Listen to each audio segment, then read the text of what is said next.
essayer de rattraper mon reading goal.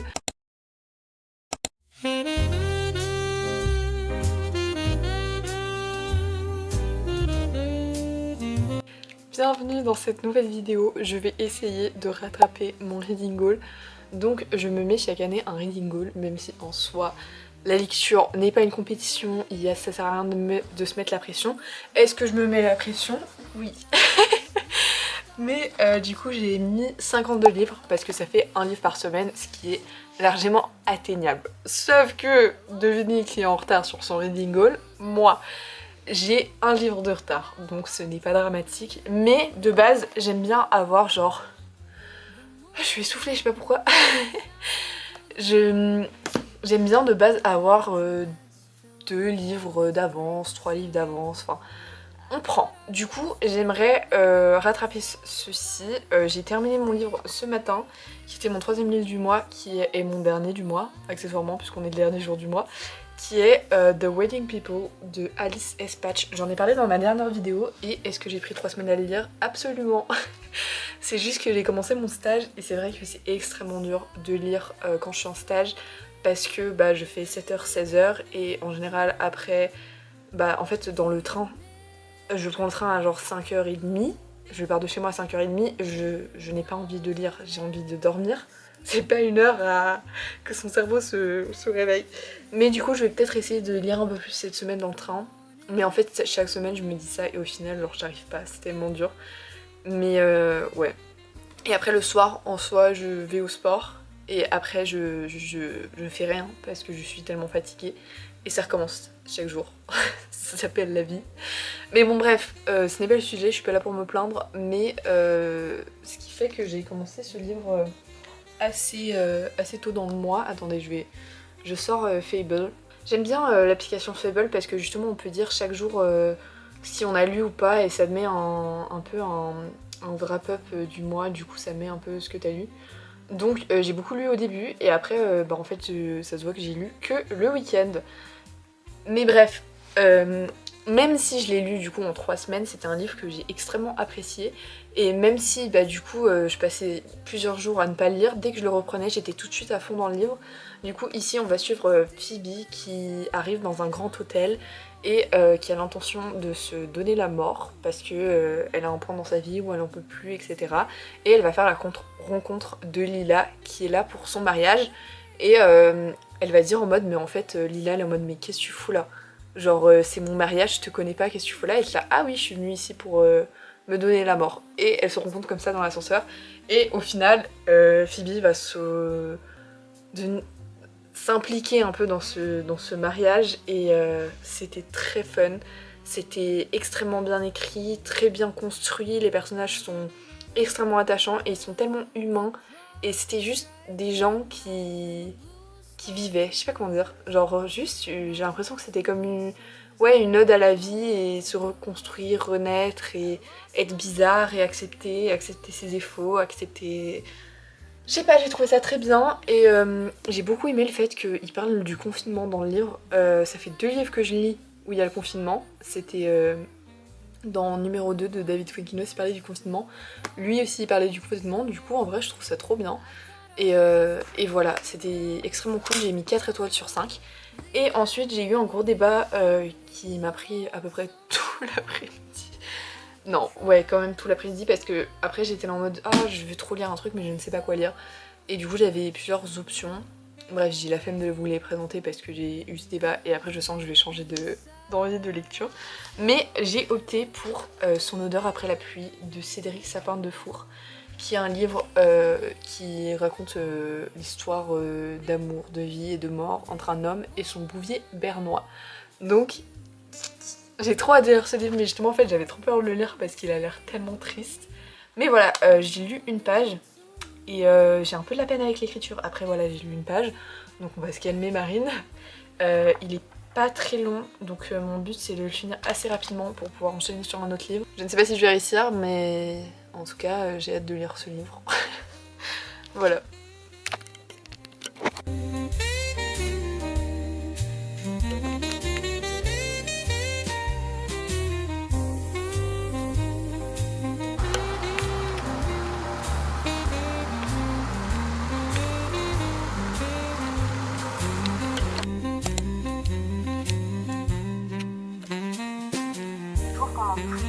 Et là j'ai 2 semaines de cours consécutives. Donc il y a moyen que je sois un peu dans mon cœur. On est le lendemain, j'ai bien avancé dans ma lecture. Je suis à la page 87. Et j'ai un peu de la peine avec cette lecture parce que en fait je m'attendais à une écriture hyper fluide, assez un peu nostalgique, je sais pas trop comment dire. Et en fait je trouve que l'écriture elle est hyper indigeste. Genre il y a des tournures de phrases qui est très... C'est très dense et vraiment genre... je comprends pas où ça veut aller et ça m'énerve et j'ai l'impression que du coup là j'ai lu 80 pages mais genre au niveau des actions il s'est rien passé et ça me dérange pas la description parce que j'adore la description mais là genre il y a des tournures de phrases mais c'est tellement conceptuel. Attendez, je vais essayer de vous trouver voilà.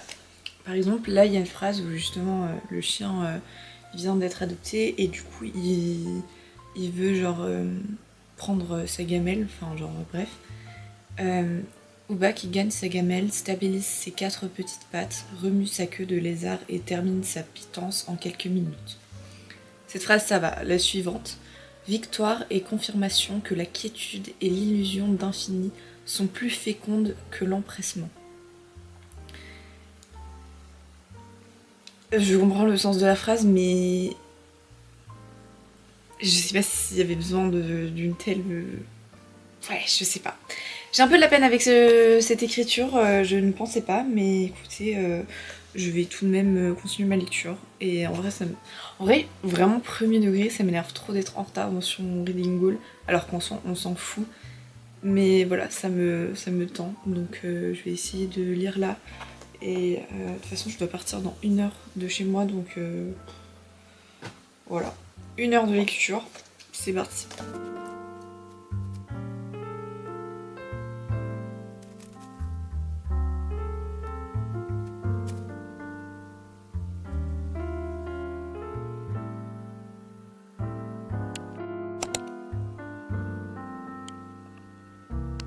Ça fait tellement longtemps que j'ai pas repris le vlog, enfin 1 semaine. J'ai vraiment genre quasiment rien lu cette semaine.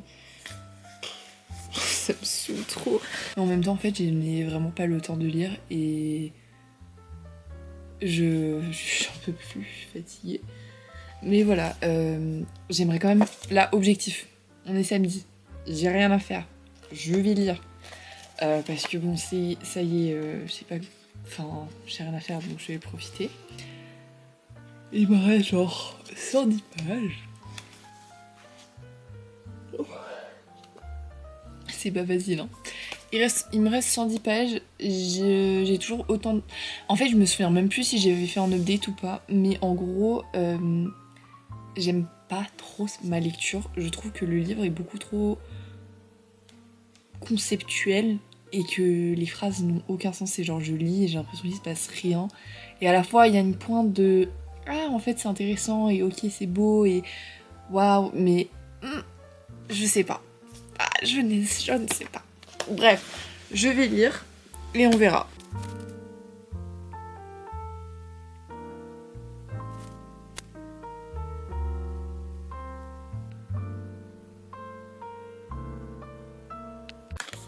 J'ai terminé mon livre, je vais essayer d'être concise parce que ma caméra n'a plus beaucoup de batterie.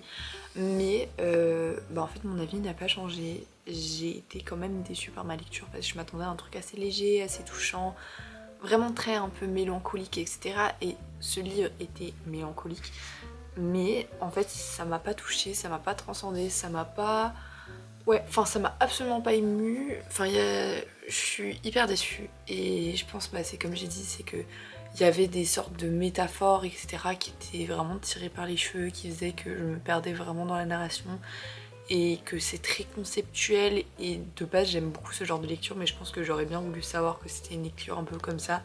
Alors que je m'attendais à beaucoup plus de légèreté. Mais donc voilà, donc c'était mon 8e livre de l'année. Donc j'ai légèrement rattrapé mon retard. Mais je dois toujours le rattraper. Donc, pour ce faire, j'ai sélectionné 2 livres que j'aimerais beaucoup lire cette semaine. Alors, 2 livres, c'est vachement ambitieux, sachant que je ne lis quasiment pas. Mais le premier, c'est un livre assez court qui s'appelle Sorcière, sage-femme et infirmière. une histoire des femmes soignantes. Donc ça a l'air super. Et voilà, il y a des petites images, il y a des petits trucs et tout. Et c'est ouais, il fait même pas 120 pages, 130. Il fait genre 150 pages, même pas. Donc ça va se lire assez rapidement. Et en parallèle de ça, j'aimerais bien lire Greta and Valdin de Rebecca Riley, je ne sais pas. C'est un livre que j'ai acheté il y a un petit moment maintenant et me donne pas mal envie. C'est un peu, je crois, de la fiction littéraire. J'aime beaucoup la fiction littéraire, donc j'espère que ce livre me plaira beaucoup.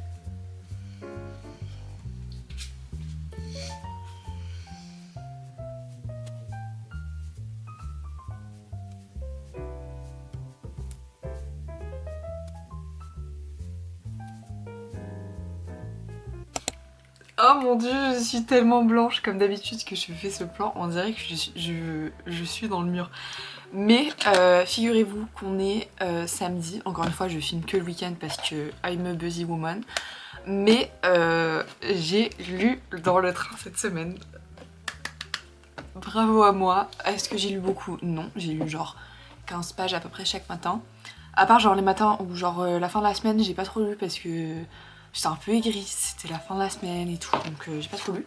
Mais je suis à la page 167 de mon livre. Je suis trop contente. Pour vous résumer ce livre, en fait je sais pas trop comment le résumer. En gros on va suivre Greta et Valdin, qui sont frères et sœurs et qui sont les deux gays. Et c'est un peu genre leur vie à travers genre leur vie amoureuse, aussi leur famille. Et c'est très fun parce que la famille elle est un peu genre what the fuck et genre c'est assez ironique, assez drôle. Les personnages ils sont grave attachants et je trouve ça trop cool, ils sont trop fun, mais à la fois genre en fait genre chaque chapitre c'est un autre point de vue et en fait je trouve qu'il n'y a pas vraiment de linéarité dans les chapitres. Enfin c'est comme si genre par exemple le lundi on avait une scène et après la scène d'après c'est genre le mercredi, tu vois. Et du coup je trouve ça un peu dommage qu'il n'y ait pas vraiment de linéarité, même s'il y en a évidemment parce que il y a un minimum de logique, mais enfin voilà, je sais pas, il y a un truc qui me perturbe dans l'écriture, mais j'aime trop. Là ce matin je me suis tapé quasiment 70 pages. Je crois que j'étais à la page même pas, je sais plus où j'en étais. J'étais genre à la page 80, donc j'ai lu 80 pages. Oh my god, trop forte. Et je voulais aussi vous montrer mes 2 livres que j'ai achetés hier. Non, j'ai acheté jeudi. Oui bon, peu importe. J'ai acheté My Friends de Fredrik Backman. C'est un auteur suédois il me semble, mais je ne suis pas sûre de l'info. Donc c'est traduit du suédois et il a l'air super. Il a une série qui s'appelle, série de livres qui s'appelle Beer Town, qui a l'air vraiment absolument superbe. Mais lui c'est un de ses derniers du coup qui a été traduit et il a l'air superbe, hyper touchant et tout. Donc j'avais trop envie de le lire. Et le deuxième livre que j'ai acheté, je pense que c'est un livre qui se lira facilement et tout. Et c'est un livre que je sais pas, chaque fois je le voyais et je suis en mode putain j'ai trop envie de le lire. Et voilà, et j'ai vu une dame qui le lisait dans le train et du coup quand je l'ai vu à Payot j'étais là il faut que je l'achète. C'est Madonna in a Fur Coat de Sabahattin Ali. C'est un classique de la littérature turque. Je vous avoue que je suis pas du tout renseignée sur cette littérature, mais ça a l'air d'être un truc d'amour en mode... c'est écrit A Tale of a Young Man and Disenchantment of Missed Opportunities and Passions Elusive, Flickering Flame. Bon bref, donc ça a l'air assez cool et le livre est assez court, donc c'est plutôt cool pour rattraper mon reading goal. Parce que évidemment, puisque genre en fait je lis et je suis contente de lire, mais je rattrape pas du tout le reading goal, j'ai toujours genre 2 livres de retard. Donc c'est un peu con. Après si je finis celui-là ce week-end, j'aurai plus qu'un livre de retard. Et en fait c'est le même problème chaque semaine, j'ai toujours un livre de retard. Du coup mon but ce serait de lire ces 2-là la semaine prochaine. Mais enfin bref voilà, et en fait ça me saoule de mettre la pression sur des trucs nuls alors que enfin juste ça me fait plaisir de lire et je lis. Et je ne sais pas ce que cette vidéo donne parce que c'est un peu n'importe quoi et je ne sais pas comment finir cette vidéo, mais je pense que je finirai cette vidéo quand je finirai ce livre. Mais en fait, finalement, vous allez avoir mes lectures de genre tout le mois de mars. On est en mars, je crois. Genre, je suis vraiment très désorientée en ce moment. Mais voilà, c'est tout ce que j'avais à dire. Hope you like it. Et puis voilà, je voulais aller courir, mais il fait pas très très beau. Mais peut-être que j'irai courir quand même aujourd'hui. Parce que, je sais pas. Vraiment, je suis dubitative. Nous sommes le 26 mars, ça fait passablement beaucoup de temps que je suis en train de tourner cette vidéo. C'est pour ça que j'ai décidé de la conclure aujourd'hui. Et je n'ai pas beaucoup filmé, mais j'ai pas mal lu. Donc, j'ai terminé Greta Envaldin la semaine passée, il me semble. C'était une plutôt bonne lecture, mais c'est vrai que j'étais pas hyper à fond dans l'histoire. Et j'ai beaucoup aimé les personnages, le fait qu'ils soient un peu bizarres, que la famille elle était assez étrange, que les deux personnages principaux, enfin que Greta et Envaldin soient gays et que du coup ça parlait énormément justement du fait d'être queer et de questionner sa sexualité, etc. Mais c'est pas un livre qui m'a touchée plus que ça, qui m'a marqué plus que ça. Mais c'était une plutôt bonne lecture, voilà, que je conseillerais, c'est sympa à lire. Mais voilà, rien de transcendant. Ensuite, j'ai lu Madonna in a Fur Coat de Sabahattin Ali. Je sais pas du tout. Oula, je sais pas si ça se prononce comme ça.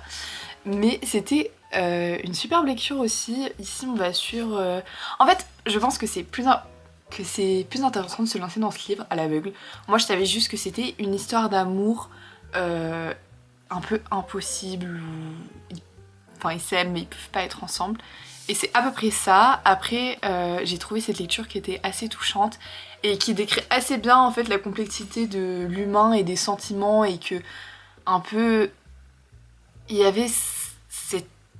Je trouve que l'art il était hyper présent dans les personnages.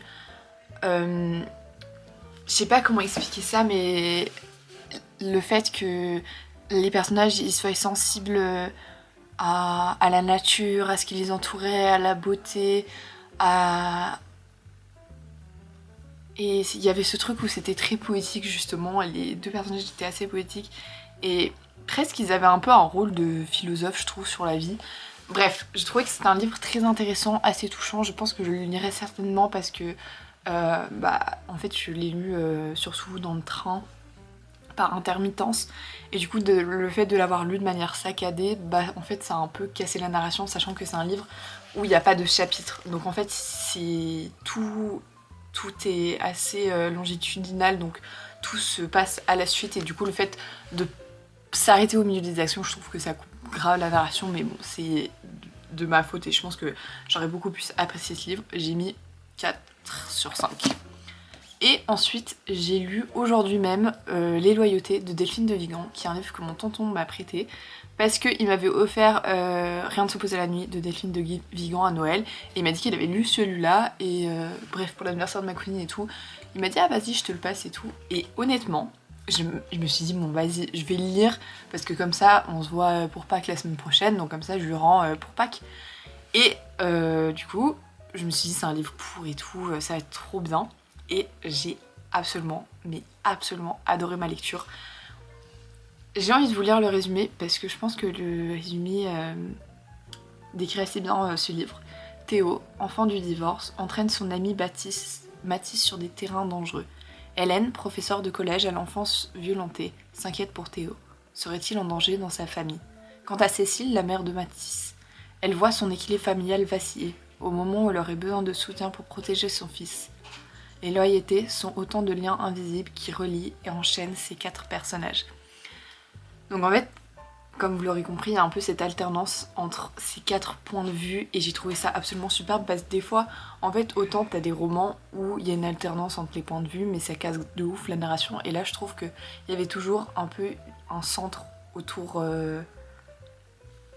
des personnages, qui était le personnage de Théo, qui est un peu le centre de l'histoire. Et je trouvais ça extrêmement touchant, ça parle de sujets assez durs comme la violence sur mineurs, l'alcoolisme, la dépression, mais de manière assez survolée. Je sais pas comment expliquer. c'est assez survolé, mais à la fois c'est très percutant de la manière dont c'est fait, et je trouve que c'est fait d'une manière assez subtile du fait, enfin, que c'est 180 pages, du coup il n'y a pas le temps de vraiment trop développer les trucs et tout, mais je trouve que c'était assez développé, et vraiment la fin, je suis un petit peu frustrée par cette fin, mais à la fois je la trouve superbe parce qu'elle fait grave écho au début de l'histoire. Je vais pas spoiler, mais voilà, et c'est un peu une fin où ça se finit, mais ça se finit pas vraiment, je sais pas comment dire.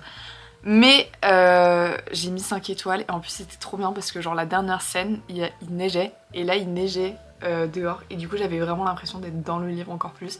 Bref, c'était une superbe lecture, et ceci conclut que je pense que je suis enfin plus en panne de lecture. Donc je vais pouvoir relire. Et enfin, je lisais déjà un peu avant, mais pas de ouf. Mais voilà, en tout cas, j'espère que cette vidéo donnera un minimum quelque chose. Je vais essayer de la monter bientôt, mais je ne sais pas ce que ça donnera, parce que ça fait plus d'1 mois que je tourne. Bref, en tout cas, prenez soin de vous, et à bientôt.